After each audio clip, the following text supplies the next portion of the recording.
के बारे में हम डिस्कस करते हैं। ओम्स लॉ क्या होता है?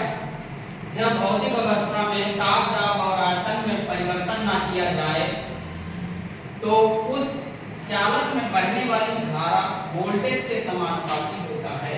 जैसे इसमें हमने एक सर्किट लिया, एक सोर्स लगा लिया बैटरी, फिर उसके बाद में एक कंडक्टर जोड़ दिया। इसमें वोल्टेज है, पॉजिटिव सिरे से वोल्टेज निकलता है, तो इसमें जो करंट फ्लो होगी पॉजिटिव सिरे से नेगेटिव सिरे में प्रवेश करेगी, और इसके विपरीत इलेक्ट्रॉन फ्लो होते हैं नेगेटिव सिरे से पॉजिटिव सिरे की ओर, नेगेटिव सिरे से पॉजिटिव सिरे की ओर, और ये पॉजिटिव सिरे से नेगेटिव सिरे की ओर जाएगा।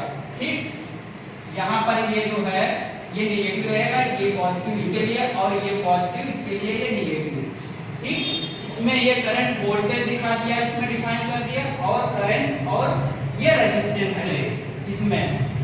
ठीक, अब इसमें क्या है दूसरी डिफिनीशन, इसी में जो मैंने बोला, जब किसी भौतिक अवस्था ताप, दाब और आयतन में परिवर्तन ना किया जाए तो उस चालक में बहने वाली धारा, इस कंडक्टर में बहने वाली धारा वोल्टेज के समानुपाती होती है।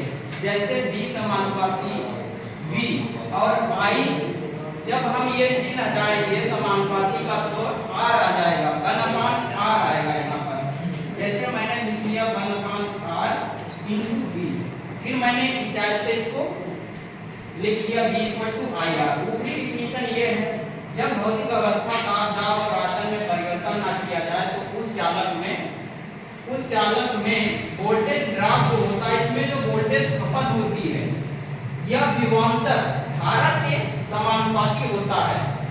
ठीक, V समानुपाती I, फिर यहाँ पर कांस्टेंट V इक्वल टू, जो समानुपाती हटाने के लिए V equal to I into R। R क्या है? कांस्टेंट है, फिर ये वोल्टेज V वोल्टेज है, I करंट है। Thank you class, thank you sir.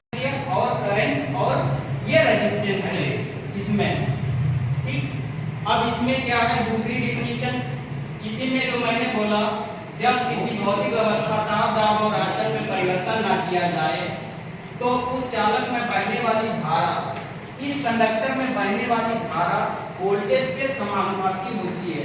जैसे V समानुपाती, एग्जाम्पल दे रहे हैं, तीसरी जो है डिफिनीशन, जब किसी चालक की भौतिक अवस्था ताप, दाब और आयतन में परिवर्तन ना किया जाए तो उस चालक में वोल्टेज और करंट का अनुपात या रेशियो कांस्टेंट या नियतांक होता है। जैसे V/I नियतांक, इसी को हम लिख सकते हैं कांस्टेंट, R भी लिख सकते हैं कांस्टेंट।